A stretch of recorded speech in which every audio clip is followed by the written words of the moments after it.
None of this can go in. None of this can go in. It's really papers.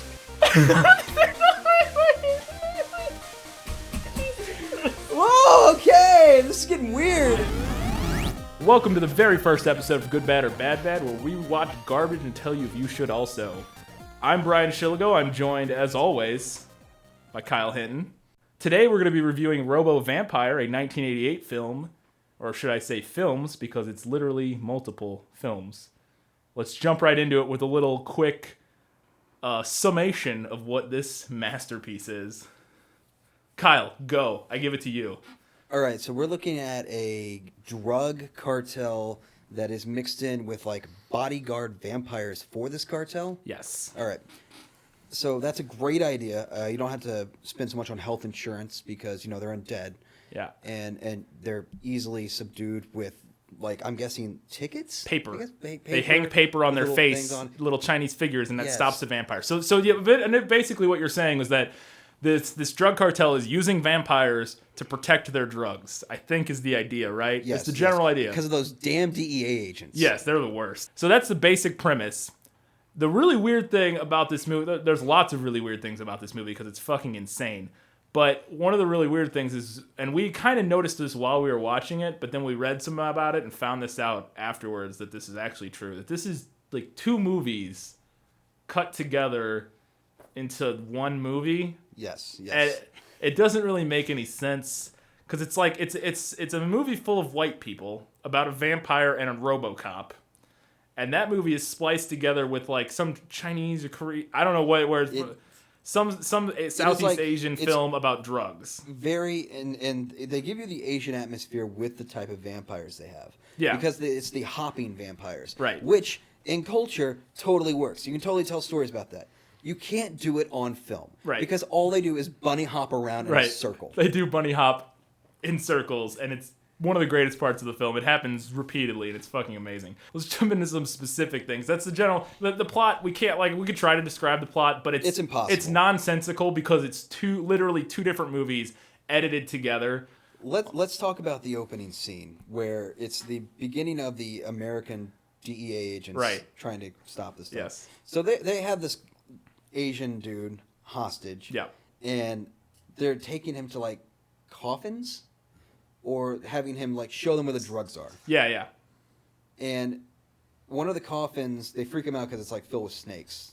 Yeah. But another one's, like, filled with a decomposing corpse. I don't know. I think that's a vampire. That's a vampire. It then jumps out and kills them. So that's the premise of, holy shit, right in on the action, fucking bunny hopping That's the cold vampires. open, bunny hopping vampires, and exploding flying snakes. Because that happens at one point. God. Guy shoots... He shoots like a crate with his machine gun like 5 times. Snakes just and like the snakes explode. fly out of it They at him. literally explode out of it. It's so great. They're just like whoa, flying through the air. It's pretty good.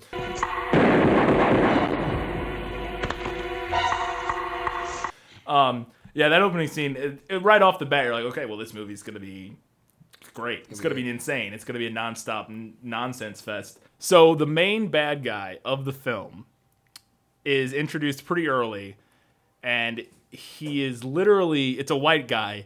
It's Edgar Allan Poe. The guy looks exactly like Edgar Allan Poe. It's ridiculous. His forehead is about a foot tall. And he has the hair. Like, he has the perfect... The only thing he's missing is, like, tuberculosis.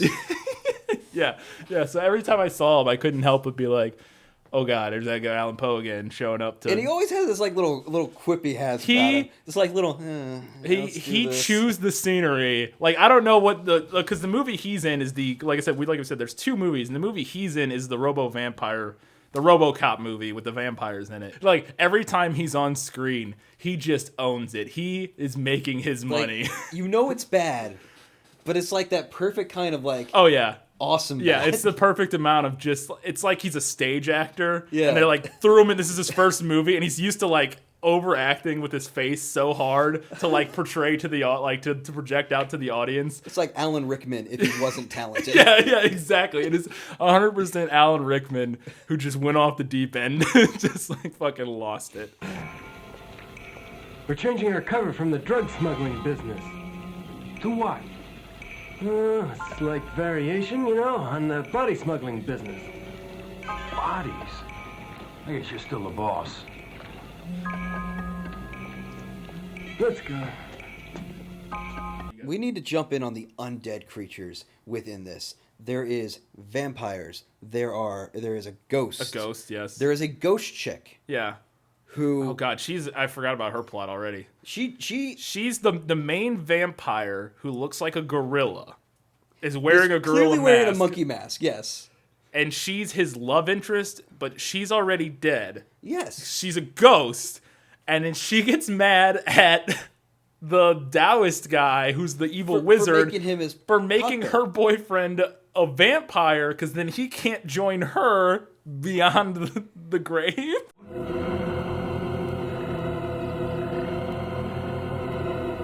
How can that be a lady ghost?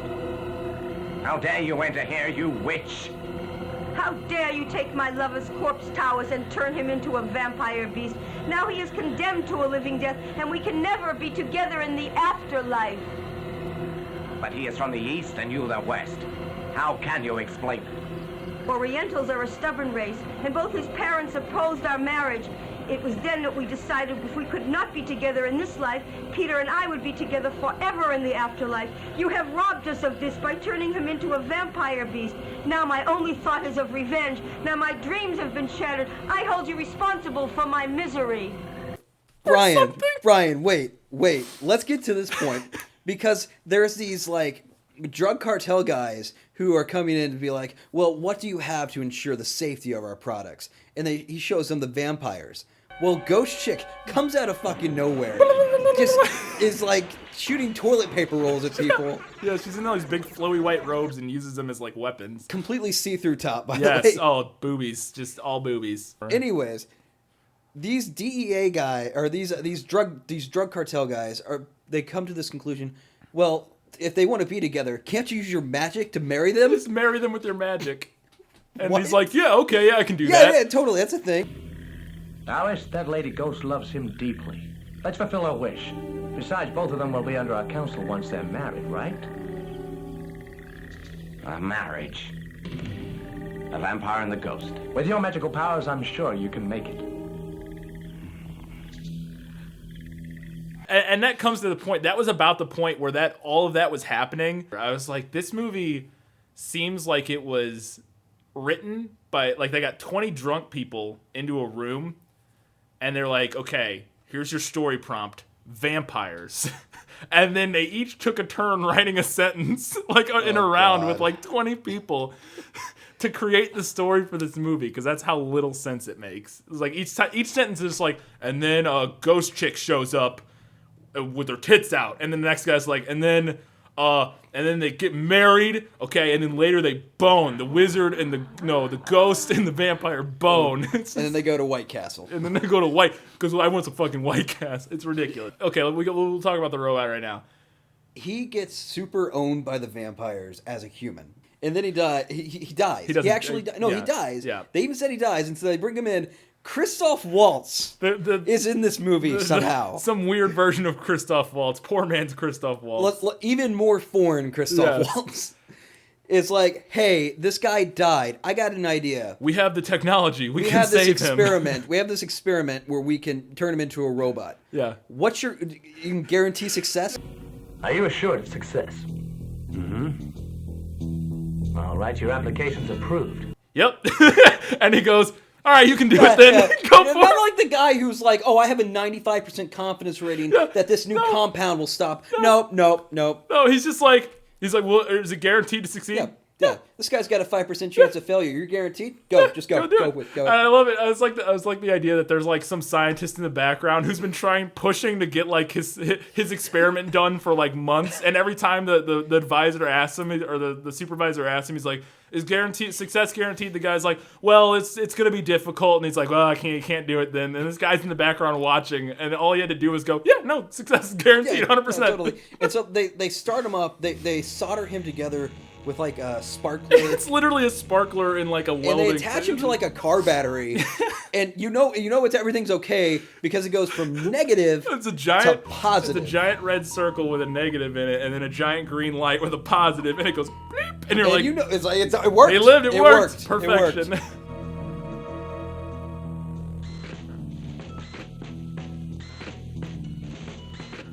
Now what we need to jump over to the drug movie because I need to talk about our DEA agents. So there's a drug cartel. The basic premise of this movie is there's a drug cartel who's like going and finding DEA agents in the beginning, and they like hunt down the DEA agents who are taking out their cartel.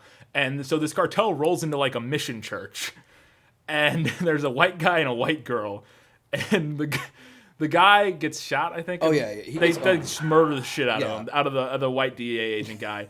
And then the girl comes storming out of the back room with like an M14, like an M14, and just like mowing them down. And they're like, "This is your major action sequence." Yeah, this is a big action sequence. It's gonna take a while. We need to get everything ready. Do we got our stunt people? Yeah, we've got our stunt guy. Agatha, Oh, she's busy. Damn it. Our stunt girl needs to jump. She's gonna jump out this window. Hey, Tom, can you just put on a wig and like? Not Tom, like Jing Xuan. Can you go put on a wig? Because there's a shot where she dives out a window and does like a roll, and it is so clearly an Asian man in a gray wig. She has platinum blonde hair. The actress. Yes. She is completely porcelain white skin. They show the scene of this stunt guy jumping out of the window. And it is Asian man. He's this very not white Asian guy. In a gray wig. It's not even a blonde wig. It's a gray wig. We will cut in the screenshot so you can see it because it is ridiculous. It's not even close.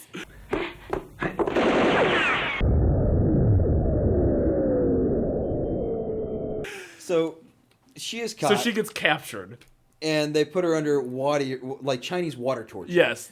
And she is not really having it. She the best thing about the water torture is she's not secured in her. She's tied down, but her whole top half she can move like side to side and around, and her head is free movement. So there's water dripping on her. I'm pretty sure Chinese water torture only works if it hits like the same spot over and over again. Yeah. And her, it's just kind of like hitting her all over.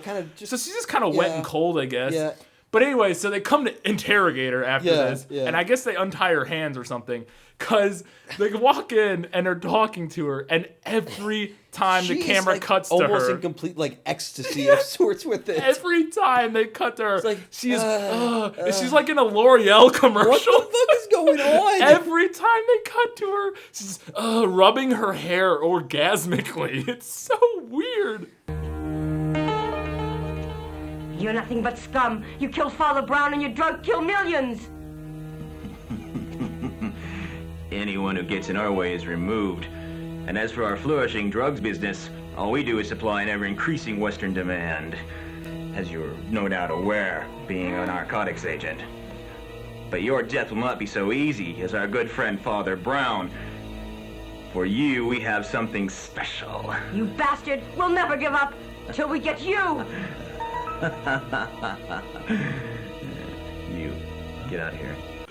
Oh, I lost it during that scene. I couldn't take it. That's only made better when later the Chinese water torture is used on her again. She's like, no, I can't.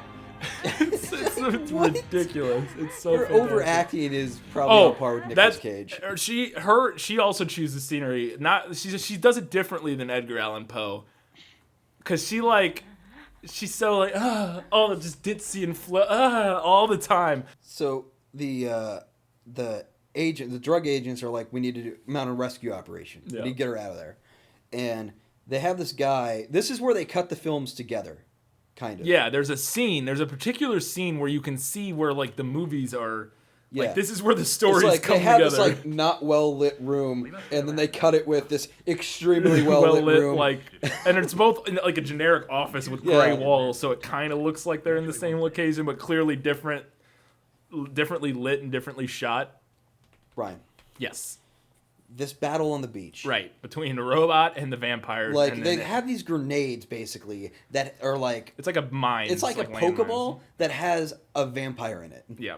So they throw them down. And there's 4 of them that pop up. And then RoboCop is just walking along the beach. He's just mowing them down. He's shooting at them, but he doesn't kill them. He loses his gun at one point, and it uses the force. He sticks his hand out, and the gun goes, and just comes right back in his hands, and he's just mowing him down. I think Edgar magnets Allan must Poe be magnets.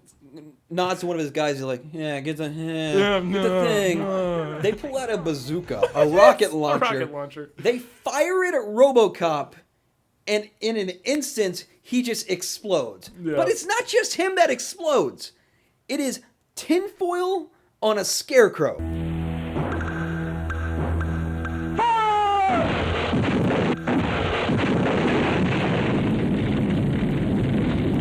Yes, it is clearly a wire like frame covered in tinfoil, and it explodes. It lit like it into flames, catches fire. You can see there are frames in the movie where you can see just like completely blown apart. Like this dummy gets just shredded. Cut to. As a viewer, Brian. Yes. What are you thinking right now? He's 100% dead, or at least like blown apart, or like, you know, like they're gonna have to like completely rebuild him or something. Like he's fucked. Cut to Christoph Waltz. I'm afraid he's short-circuited. It's okay. He just short-circuited. Short-circuited. He short-circuited. He blew up into pieces. Fucking exploded. He is on fire and dying. No, he's fine. He got hit with He's a rocket launcher. He's short-circuited. It's all good. a couple of sparklers. They sparkle in, him back like, together. A mannequin leg that's painted silver. Right. That's the thing we haven't talked about really is the costume for the It's RoboCop. it's Robo like Warrior, whatever if he's they called. took like the costume makeup of the band Guard and then like painted it platinum. But way worse, way lower quality than Guar's. And clearly it's like, hey, let's model this helmet after like Boba Fett a little bit. Yeah, And they have an but antenna that shoots up like a fucking It's literally foot. a car antenna. Yes. That's like a metal Glued car on. antenna that is glued to his side of his head. So we gotta step in and discuss the beanie guy, or beanie character with the best arc, maybe in cinematic history. Easily the best character arc in this film. This is a guy who we're able to track down because of a picture Yes. that we have of his hand. Right. And he has a tattoo. Yes. And he is found in the most bizarre way you can in this movie. They track him down at an arm wrestling competition. And the only way they know it's him is because when he slams his hand down, it's like, boom, right there, tattoo. The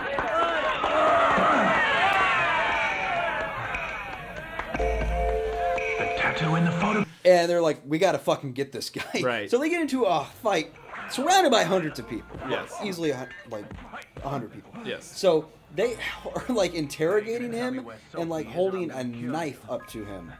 And they're basically like, you're going to tell us where Sophie is. We then get a woman who we have not seen before come out of nowhere. She runs out of the woods. She runs out of the woods in a very slow fashion, too. Yeah. He's like, huh, what happened? About 10 seconds of her running to him occurs. She's like, oh, yeah, hi, I'm whatever. I'm Annie's younger sister. Who are you? I'm Wendy, Annie's younger sister. Who the fuck is Annie? We have not seen Annie. We know it's Sophie. That's our Sophie. main character. We have not seen Annie. No. After a bit, they're able to track him down to this base. And Yeah, it's they like a need fort to, in the jungle. They need to mount a some sort of rescue operation. And the way they do it is like every single time they fire their machine guns, it seems to mow down like 6 people. Oh, yeah, they're really good. The Yeah. good guys are real good with their machine guns. Except when they're encountered by a machine gun thing. Like a machine gun themselves. nest, like a 50 cal machine gun nest. So one of the guys is like, I'm going to climb on top of that building. Yeah. And I'm going to undo this grenade. I'm going to roll it down there. And it's Roll going to down a blow up. roof. It's like, I got him, guys. And a guy comes up from behind and Puts him latches in like on a headlock.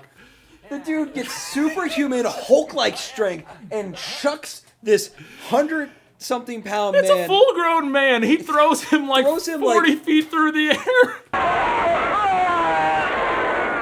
He obviously a dummy. The most obvious dummy. He is flailing around limbs everywhere. everywhere.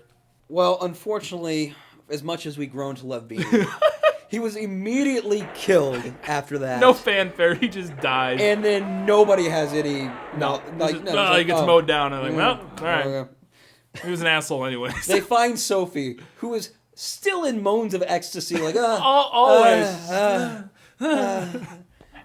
just walking around. Yeah. They just completely deck this place out with explosives. They get all the people. They are able to get all the drug people and hold them hostage. All the drug cartel. We don't see them come out of this building. They wire it to explode. Yes. With all these people. Because we see our protagonists come out of the building, and there's a shot of them, like a kind of a wide shot. There's nobody around.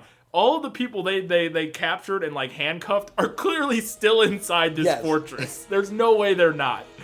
And they wire this bitch full of explosives and blow it up. And just literally kill dozens of people. Just murder them in an explosion. And so that pretty much concludes that's the end of the drug cartel movie. Thing. Yeah, that's it. That's the finale.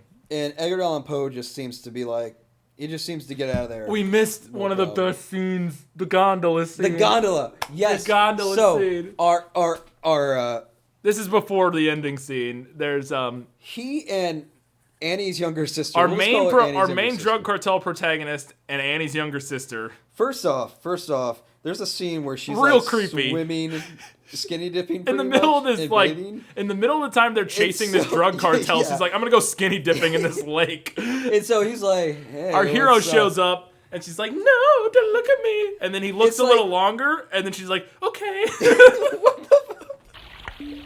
All right. It's a great view.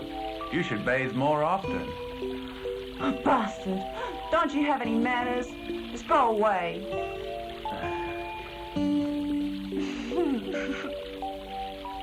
The next scene is them being chased by Edgar Allan Poe. They're on a gondola that is about... It's like a rope gondola, like a tram. Yeah, and it's going over like a lake or a river. And it's about, what you say... I'd say 50 to 75 feet above it's pretty water. High up. It's pretty high up above the water. Mr. Edgar Allan Poe is like, hey, we got him. You know, I got an idea. Because he does that like little like... He looks down and he goes, I got an idea. Get out the rocket launcher, because it works so well against the great Robo on the robot. Let's fire it at this thing. And the coolest stuff... He yells fire amazingly. He's like, fire! It's so great. Like, he just eats it up. It explodes literally right after they This is like a grade A stunt from like a Jackie Chan movie plopped into this garbage piece of shit film. This is the type of stunt that occurs when people die on set. Yeah, like they jump out of this thing right as it explodes. It blows up into like hundreds of pieces of shrapnel and they fall like 60 feet into water. It's fucking amazing. It's shot great. It looks great. I'm like, how did this scene just end up in the middle of this movie? Because it's so awesome.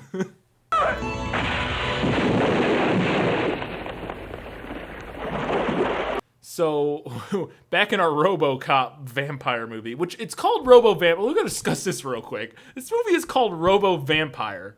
At least in the version we have. It's called Robo Vampire. And he's not a vampire. Well, we're hypothesizing this because he's got like a bloody rag around his neck. Yeah. Whenever he gets killed. Yeah. Killed. So it's like, is he like going like Blade almost? And it's like, I'm half vampire. But they never make any... Maybe that's why he has force powers, is his vampires. Yes, it's all I can think. But then he would bunny hop everywhere if he was actually a vampire. Bunny hopping robot. All right. Instead of what we actually get. What we get is the slow speed chase in the history of slow speed chases. Towards the end of the movie, he is chasing the main evil vampire character, like the gorilla face vampire. He's chasing him through the city. And the vampire is bunny hopping down the street, and RoboCop is after him for like 5 minutes. Every single step, you're like, shoot him. Just shoot him. You have a gun. He's like 10 feet behind him. You have a gun. Shoot him. Shoot him. Shoot him. No, it doesn't shoot him. Just and the other thing is, this robot does like kung fu like super quick. Yeah. But whenever he walks, it's like slow as shit. So he finally catches up with him, and then decides, now I'm gonna shoot him. And then the vampire disappears. Yeah. And that scene is, and it also 90% of that scene is completely unseeable because it's so dark, which is actually kind of nice because the movie looks like shit. We gotta jump back to the vampire ghost sex scene. Yes. Tell me how that works, Brian. Okay, so there's The ghost from earlier, the chick with the see-through blouse and the ghost The titties. vampire and a ghost really love each other. The vampire is dead and therefore can't get an erection, and the ghost is not there. So the way they do it is by pushing their hands against It's like each some other. Vulcan type shit. Yes. Where they are just... They're like battling, This kind is of. like some sort of shit you'd see in Star Trek. It's like that, or it reminds me of like an anime, like where they're like, they're like power battling or something. They're like pushing their hands against each other, and there's like wind blowing really intense, and I guess that's them They're just fucking. about. It's like they're just about ready. I'm not sure if that's it, but like he gets to the top of the stairs. Robo Vampire dude does, and then the ghost chick's like, Don't kill us right now. Don't kill us. Don't kill us right now. Yeah. Let us consummate our love, and then you can kill us. This is also, that's also like, they got married in the first 5 minutes of the Yes. movie, and that scene takes place like an hour into the movie. It's like, why did you wait so long to consummate your marriage so she's like, just wait, and then we could have flashback of RoboCop remembering his love, and he's like, I'm married to the job. It's RoboCop, like, and oh my god, then he it's just so leaves. So he's like, he remembers what love is, and so he leaves them. He's like, all right, oh yeah, you're good. You Just guys can go bone. And then Ghost Chick is like, fuck you, toilet paper attack, and like just wraps the dude up, and then they kick his ass and throw him out a window. Throw him out a window, and then they go back to Bone Zone. And Yes. oh, we took care of that. But it's so weird because he's actively leaving, and then she's like, "No, fuck you. I'm gonna fuck you." Yeah, It's what like, the fuck? he was leaving you alone. Why did you my do that? God. It doesn't make any sense. Leave me alone. You don't have to be so temperamental. As long as you're a cop, I don't want to see you again. Okay, so they are now in downtown whatever the fuck city. Yeah. Clearly in like Korea or something like that. Yeah, I don't know. There is a White Castle. There's a White Castle. There's It's a White featured Castle. prominently in like In 75% yes. of the last scene. I'm not sure if they paid for that. If they did, it's a brilliant marketing strategy. Every shot's a low angle shot looking up at our hero, and there's a White Castle sign just in the background. They're like now breaking buildings. They're Destroying the buildings. cities, yeah, the city. And it's Robo Vampire, the lead vampire, a couple of other vampires, the ghost chick, and the and Dallas then the monk. evil wizard monk guy who created the vampires. Yeah, so Ghost Chick and Monk are like Wizard Dude are like fighting, and there's a part they're kicking that they're relatively kicking that. She's like, oh, I got a like a umbrella that that's she can like spin and does magic with. Yeah. Oh, it's. And then she loses it, and then she's like, I'm gonna rip off my top. She rips the front of her dress off. And in Superman 2, like Crest style, throws it at the guy. Is like, oh yeah. But you say Superman crest style, but really when she throws it, it just lands on his face like a piece of cloth. And he's like, oh, I can't see. And then he then goes like finger of death. Oh god, yeah. Because then now she's got her titties are just hanging out. And then the evil wizard guy literally draws like a Chinese mark, like symbol on her boobs, and she's bleeding, like cuts it with his fingers. It's so weird. And then so we think she's dead. Yeah, she's like bloody and laying on the ground and like turns into smoke.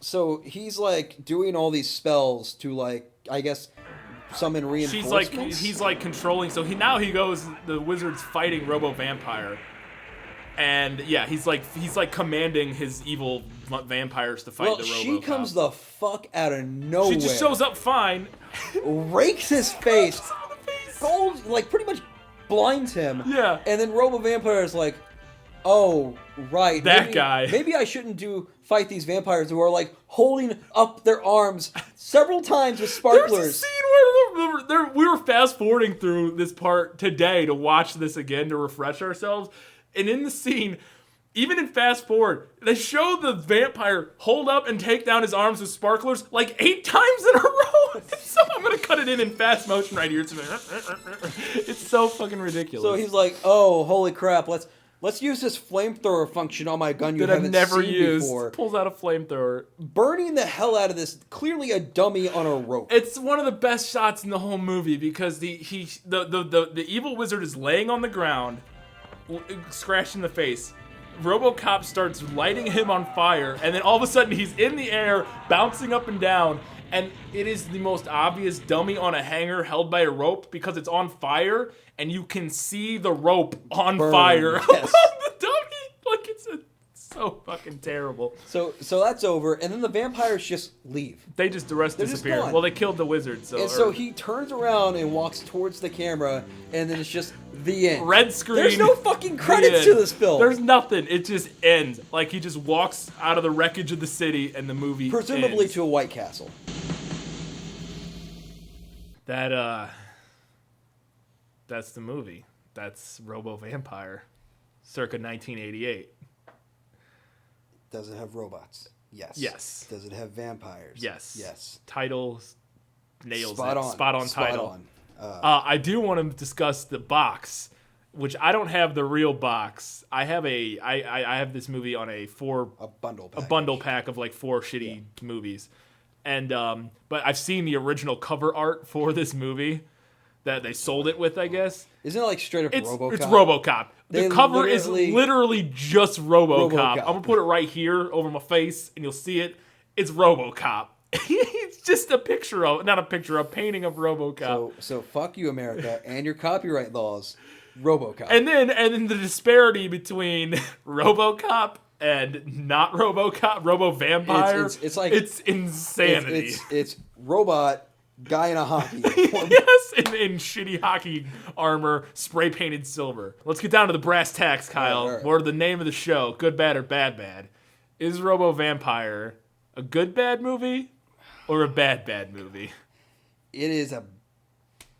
I'm interested to see how you go here, because I have my own take. It's a bad film with good, bad sprinkled into it. Okay, I'm going to give it a good, bad. It's not the best good, bad movie I've ever seen. It's a little inconsistent, and there are lulls, for sure. God, are there lulls. There are lulls. But there are enough moments of ridiculousness to make that I think it... And it's not overly long. It's only an hour and a half. It's like 90 minutes, which, you know, it'd be better if it was like an hour. But for an hour and a half, it's not terrible. So I'm going to give it the good, bad seal of approval. You're going to go bad, bad. Suffice to say, Brian, I think we've extinguished everything we could possibly say About Robo Vampire. Robo Vampire. You are probably correct. So, until next time, keep watching movies.